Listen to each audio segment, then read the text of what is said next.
Manipuri homeka channel mayambu taram nokjari mayam ngasida ingkhol thawba mana masing khara thonggi utjarake ko khogi yamna sunungsiba chahim da ungtang chu chahaudradi heta nungai taba mathel ni ngasi je alu mana iromba hujikan de angang sing se alu mana iromba ga je khangam da u mande aduna hujikan gi mau macha lai sabi macha khogi alu mana iromba yai khangdaba singi oina ko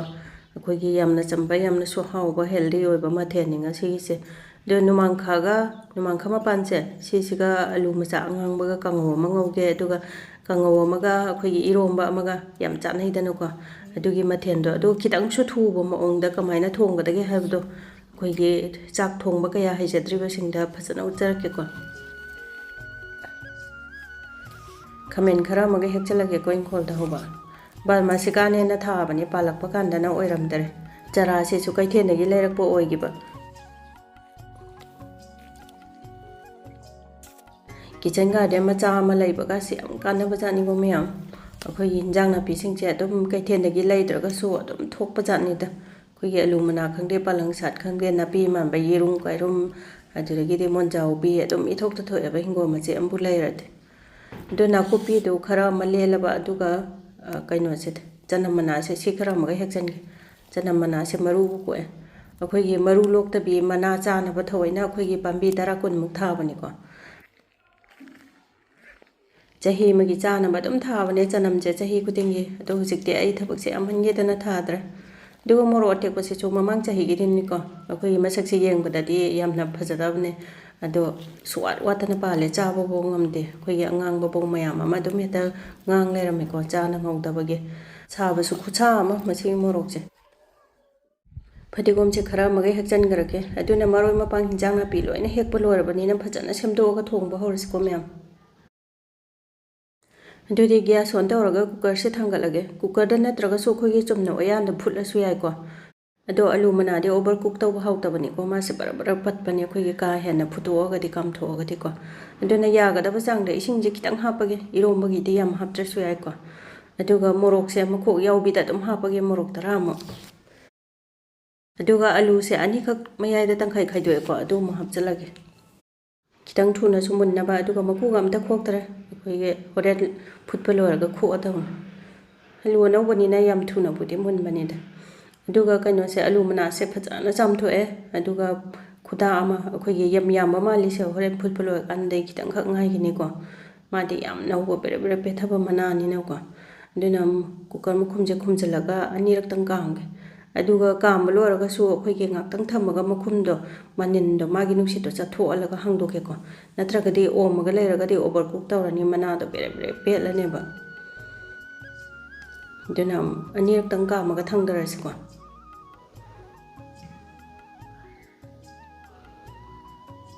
ja ne hujik phalok thangdara ke ani rak sur Eromba gi ingdara po sungai boina khang che thangal kanghou se phalong ngau tho ase ko ngasi ke ai gi kanghou khungau se am thubi khungau oi doine khang je hai petang charak phaga dum ising bu paktra ka di thau se dum hapchan bi rasi ko ka sai ran chi de khoi gi yam ka hena sa laga thi che khai ko pa yam taw gan bane ba adura gi di thau se ai di mustard oil se dum sijina re ayam ba matam da aina sum thengna jabada refined oil ga je am phatte haida adu bora gum kai gum da di adum khara khara bu di sin nai ko do yam ba matam da idea se thau se dum sin na ra bane adu chu aseng ba thau ni ko do mustard oil se nam ga da chang da heire si sarak pa ngai boina alu macha sing chang tang khai dok se ko do khoi gi kanghou ngau bu se ka sai rang gi khang da kanghou ngau ba yam heli ko ma hawle ba dei khang ma na da bani yeng bi ne myam chu aduna kanghou bu ngau ra de ai di ka sai rang gi si gi khang si da dong ngau re ado alu macha sing che manga truk paisa laga pula paisa laga ne adum sumaina khara adum kak thalage khoi gi kak that pa mayai da kak that pa khai dok pa yaw tra ka su ne adum mun ja ba bo ne ma de ma cham cha ni na do alu macha gi kanghou si so tum hawai ko me alu ngam macha si su ka bo khai dok pire loira duna khamen maroi mapang kai ka loina magri da leire thau su sare ko duna hujik thau yeres ko thau se phajana mullaba matung da jira se kitang ngau chalage ko duna thau se mun babu wala ba thawing manam bunam graba hinjang do tum to so a ha ro phana tha aga su ko degi test tang khak mayai da thadalaga ngau chale degi chanam mana nakupi mana si tang ngau ga loire ngasi ge ai gi kangau khungau se ado akhoi gi sing chanam te lau thak te ga na hawra moi ga na khanbi ga no ko to ki mate haw bani ꯉꯁꯥꯏꯒꯤ ꯁꯤꯃ ꯊꯥꯛꯇꯕ ꯌꯥꯗꯦ ꯍꯥꯏꯕꯁꯨ ꯂꯩꯇꯦ ꯁꯤꯃ ꯍꯦꯟꯕ ꯌꯥꯗꯦ ꯍꯥꯏꯕꯁꯨ ꯂꯩꯇꯦ ꯃꯥꯒꯤ ꯑꯄꯥꯝꯕꯅꯦ ꯑꯗꯨꯝ ꯁꯤꯡ ꯑꯗꯒꯤ ꯇꯤꯜꯍꯧ ꯆꯅꯝ ꯂꯣꯏ ꯊꯥꯛꯀꯦꯁꯨ ꯑꯗꯨꯝ ꯊꯥꯛꯄꯤꯌꯨ ꯀꯩꯁꯨꯝꯇ ꯀꯥꯏꯗꯦꯀꯣ ꯃꯔꯣꯏ ꯃꯄꯥꯡꯁꯦ ꯍꯥꯏꯐꯦꯠꯇꯪ ꯉꯧꯔꯦꯀꯣ ꯃꯨꯟꯅꯕꯒ ꯅꯠꯇꯦ ꯑꯩꯅ ꯉꯧꯔꯤꯁꯦ ꯍꯥꯏꯐꯦꯠꯇꯪ ꯑꯣꯠꯈꯥꯏꯕꯤꯔꯕ ꯃꯇꯨꯡꯗ ꯃꯔꯨ ꯃꯔꯥꯡ ꯑꯁꯨꯕꯁꯦ ꯁ꯭ꯄꯨꯟ ꯑꯃꯈꯛ ꯍꯥꯞꯄꯦꯀꯣ ꯑꯗꯨꯒ ꯌꯥꯝ ꯆꯝꯅ ꯉꯧꯕ ꯈꯨꯉꯧꯅꯦ ꯉꯁꯤꯒꯤꯁꯦ ꯑꯗꯨꯒ ꯍꯥꯎꯁꯨ ꯑꯗꯨꯝ ꯍꯥꯎꯕꯅꯤꯀꯣ ꯌꯥꯝꯅꯁꯨ ꯊꯨꯕ ꯃꯔꯨ ꯃꯔꯥꯡꯁꯦ ꯍꯥꯏꯐꯦꯠꯇꯪ ꯉꯧꯕꯤꯔ ꯃꯇꯨꯡꯗ ꯃꯣꯔꯣꯛ ꯑꯇꯦꯛꯄꯒ ꯂꯣꯏ ꯍꯥꯞꯆꯤꯜꯂꯁꯤꯀꯣ ꯃꯊꯪ ꯁꯨꯝ ꯍꯥꯞꯆꯤꯜꯂꯁꯤ ꯑꯗꯣ ꯃꯣꯔꯣꯛ ꯑꯇꯦꯛꯄꯁꯦ 10 ꯈꯛꯇꯅꯤ ꯌꯥꯝ ꯁꯥꯏꯌꯦ ꯁꯤꯒꯤ ꯃꯣꯔꯣꯛꯁꯦ ꯑꯉꯥꯡꯕꯅꯦ ꯑꯁꯪꯕꯅꯦ ꯍꯥꯞꯄꯦꯀꯣ ꯑꯗꯨꯒ ꯑꯂꯨ ꯃꯆꯥꯁꯤꯡꯗꯨꯁꯨ ꯍꯥꯞꯆꯤꯜꯂꯒꯦ ꯑꯗꯨꯒ ꯈꯥꯃꯦꯟꯁꯦ ꯑꯩꯈꯣꯏꯒꯤ ꯈꯤꯇꯪ ꯀꯟꯅ ꯆꯥꯕ ꯄꯥꯝꯕꯤꯔꯒꯗꯤ ꯍꯣꯔꯦꯟ ꯀꯣꯟꯅ ꯍꯥꯞꯄꯤꯌꯣꯕꯀꯣ ꯑꯩꯗꯤ ꯍꯦꯛꯇ ꯉꯧꯁꯜꯂꯗꯕꯅꯤ ꯄꯨꯟꯅ ꯒ꯭ꯌꯥꯁꯁꯦ ꯍꯥꯏ ꯐ꯭ꯂꯦꯝꯗ ꯊꯝꯃꯒ ꯍꯥꯏꯐꯦꯠꯇꯪ ꯉꯧꯕꯤꯔꯁꯤꯀꯣ ꯃꯤꯅꯤꯠ 1-2ꯒꯨꯝꯕ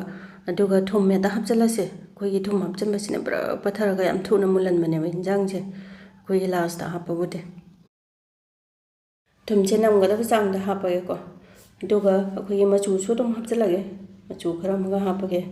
ꯑꯗꯨꯗꯒꯤꯗꯤ ꯍꯥꯏꯐꯦꯠꯇꯪ ꯑꯣꯠꯈꯥꯏꯔꯒ ꯃꯈꯨꯝꯁꯦ ꯈꯨꯝꯖꯤꯜꯂꯒ ꯑꯣꯝꯃꯒ ꯊꯝꯃꯁꯦꯕ ꯑꯩꯈꯣꯏꯒꯤ ꯒ꯭ꯌꯥꯁꯁꯦ ꯂꯣ ꯐ꯭ꯂꯦꯝꯗ ꯊꯝꯃꯒ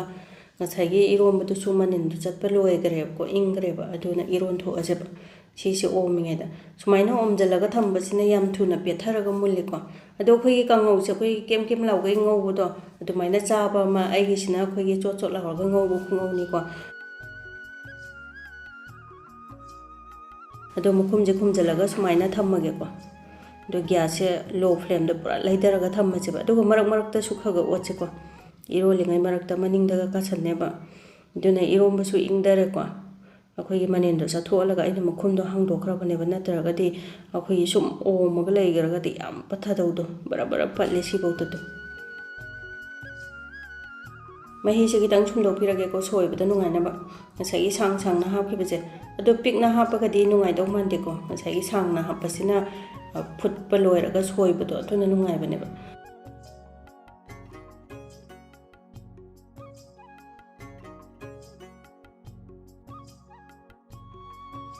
ꯑꯂꯨꯁꯦ ꯑꯃꯨꯛ ꯃꯀꯨ ꯈꯣꯛꯇꯣꯛꯑꯁꯤꯀꯣ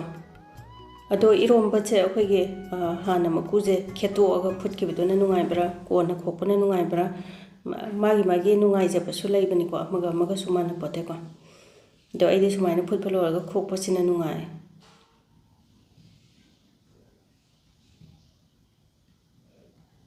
ꯑꯗꯣ ꯃꯣꯔꯣꯛꯁꯦ ꯑꯃꯨꯛ ꯃꯈꯣꯛꯁꯦ ꯂꯧꯊꯣꯛꯑꯒꯦ ꯑꯗꯣ ꯃꯣꯔꯣꯛ ꯃꯈꯣꯛ ꯍꯥꯞꯄꯤꯁꯦ ꯑꯩꯈꯣꯏꯒꯤ ꯐꯨꯠꯄ ꯀꯥꯟꯗ ꯃꯥꯒꯤ ꯑꯁꯥꯕ ꯃꯥꯒꯤ ꯃꯅꯨꯡꯗ ꯌꯥꯎꯕ ꯃꯇꯣꯡꯒꯤ ꯑꯁꯥꯕꯒꯤ ꯁꯔꯨꯛꯇꯣ ꯃꯄꯥꯟꯗ ꯊꯣꯛꯇ꯭ꯔꯦ ꯃꯈꯣꯛ ꯌꯥꯎꯕꯁꯤꯅ ꯑꯗꯨꯗꯒꯤꯗꯤ ꯃꯣꯔꯣꯛ ꯃꯈꯣꯛ ꯍꯥꯞꯄꯁꯤꯅ ꯑꯩꯈꯣꯏꯒꯤ ꯊꯨꯁꯨ ꯊꯨꯔꯦꯀꯣ ꯐꯠ ꯂꯥꯎꯅ ꯑꯗꯨꯝ ꯍꯥꯞꯆꯤꯟꯈꯤꯕ ꯌꯥꯔꯦ ꯊꯦꯛꯇꯅ ꯂꯩꯇ꯭ꯔꯦꯀꯣ ꯑꯗꯨꯗꯒꯤꯗꯤ ꯃꯥꯁꯤ ꯂꯩꯋꯥ ꯑꯃꯁꯨ ꯂꯩꯗꯅ ꯑꯩꯈꯣꯏꯒꯤ ꯃꯈꯣꯛ ꯍꯥꯞꯄꯁꯤꯅ ꯃꯤꯒꯤ ꯃꯤꯍꯨ ꯀꯩꯀꯥ ꯆꯪꯕ ꯉꯝꯗꯦ ꯈꯣꯠꯇꯦꯅꯁꯨ ꯑꯃ ꯂꯩꯕꯅꯦꯕ ꯑꯗꯣ ꯍꯧꯖꯤꯛꯀꯤ ꯀꯩꯅꯣꯁꯦ ꯑꯂꯨ ꯃꯅꯥꯁꯦ ꯑꯩꯈꯣꯏꯒꯤ ꯆꯥꯎꯔꯞ ꯈꯔ ꯄꯤꯛꯄ ꯆꯥꯎꯕꯗꯨꯗꯤ ꯑꯗꯨꯝ ꯃꯥꯒꯤ ꯑꯄꯥꯝꯕꯅꯦ ꯑꯩꯗꯤ ꯆꯥꯎꯔꯞ ꯈꯤꯇꯪ ꯁꯨꯃꯥꯏꯅ ꯁꯣꯏꯗꯣꯛꯑꯒꯦꯀꯣ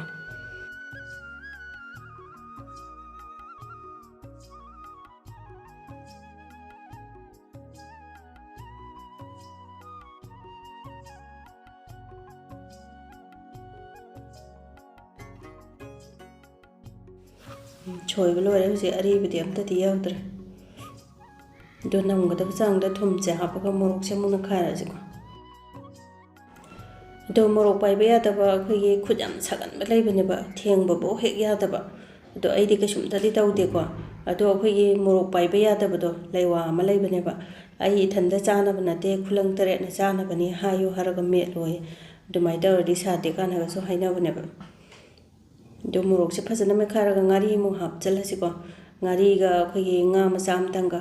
ꯎꯀꯥꯕꯤ ꯃꯆꯥ ꯑꯃꯇꯪꯒ ꯑꯩꯈꯣꯏꯒꯤ ꯆꯥꯛꯀꯤ ꯆꯥꯡꯃꯥꯏꯗ ꯉꯥꯟꯕꯅꯦ ꯑꯗꯨꯒ ꯉꯥꯔꯤꯁꯤꯁꯨ ꯑꯩꯈꯣꯏꯒꯤ ꯑꯗꯨꯝ ꯂꯩꯔꯛꯑꯒ ꯀꯕꯣꯛ ꯂꯧꯊꯣꯛꯑꯒ ꯊꯝꯕꯅ ꯍꯥꯎꯋꯤꯀꯣ ꯀꯥꯡꯁꯣꯏꯗꯕꯨ ꯊꯥꯛꯑꯦ ꯑꯗꯨꯗꯒꯤꯗꯤ ꯏꯔꯣꯝꯕꯒꯤ ꯁꯨꯃꯥꯏꯅꯕꯨ ꯆꯥꯛꯃꯥꯏꯗꯕꯨ ꯉꯥꯜꯂꯦ ꯃꯍꯥꯎ ꯌꯥꯝ ꯂꯩꯕꯅꯤ ꯈꯤꯇꯪ ꯂꯧꯊꯣꯛꯄꯗꯣ ꯑꯩꯈꯣꯏꯒꯤ ꯃꯨꯟꯅꯕ ꯂꯧꯔꯁꯨ ꯌꯥꯔꯦ ꯅꯠꯇ꯭ꯔꯒ ꯍꯥꯏꯐꯦꯠꯇꯪ ꯂꯧꯊꯣꯛꯑꯁꯨ ꯌꯥꯔꯦꯀꯣ ꯉꯥꯔꯤꯗꯣ ꯏꯔꯣꯝꯕꯗꯗꯤ ꯑꯩꯈꯣꯏꯒꯤ ꯉꯥꯃꯨ ꯂꯩꯔꯧ ꯑꯄꯤꯠꯄꯗꯣ ꯑꯗꯨꯅ ꯈ꯭ꯋꯥꯏꯗꯒꯤ ꯕꯦꯁꯅꯦ ꯑꯩꯈꯣꯏꯒꯤ ꯉꯥ ꯃꯆꯦ ꯑꯃꯇꯪ ꯍꯥꯞꯄꯁꯤꯁꯨ ꯌꯥꯝ ꯃꯍꯥꯎ ꯍꯦꯟꯒꯠꯄꯅꯤꯀꯣ ꯑꯗꯨꯕꯨ ꯑꯗꯨꯝ ꯍꯥꯞꯄꯁꯨ ꯍꯥꯞꯇ꯭ꯔꯁꯨ ꯌꯥꯏꯗ ꯑꯩꯈꯣꯏꯒꯤ ꯉꯥꯔꯤꯕꯨ ꯌꯥꯎꯔꯗꯤ ꯌꯥꯔꯦ ꯏꯔꯣꯝꯕꯗ ꯑꯩ ꯎꯀꯥꯕꯤꯁꯦ ꯌꯥꯝ ꯀꯜ ꯂꯩꯔꯝꯃꯦ ꯃꯆꯦꯠ ꯑꯃꯇꯪ ꯁꯨꯃꯥꯏꯅ ꯃꯆꯦꯠ ꯁꯦꯒꯥꯏꯔꯒ ꯍꯥꯞꯄꯒꯤ ꯑꯗꯨꯒ ꯃꯔꯨꯁꯨ ꯂꯧꯊꯣꯛꯄ ꯌꯥꯕ ꯂꯧꯊꯣꯛꯈ꯭ꯔꯦꯀꯣ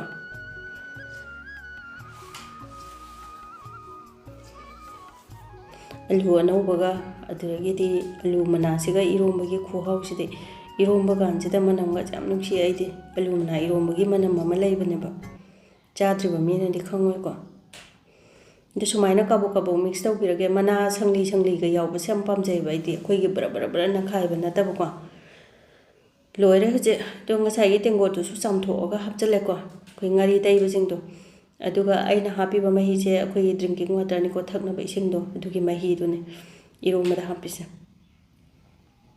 do morok maku ga je khara khara sumaina khara khandok pirage ren chaab da nungai na ba chaab da dung khala su yai ko yaw bade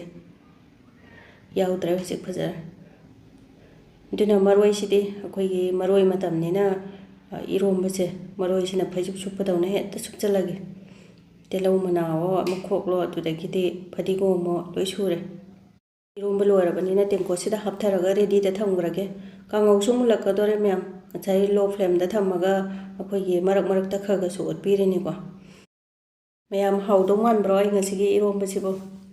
kangau ji sumulae ko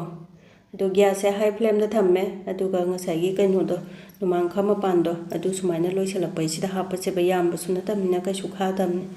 aduna gas se high flame da thamaga minute amani chalona sumaina ngobirasi ko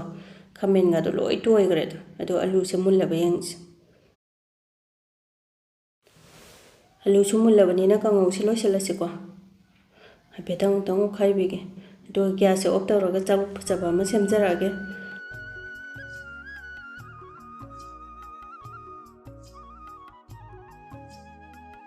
ngasigi mathen chingche paisa changdabi yamna sulai bi yamna suthu bi kangau amaga irombaga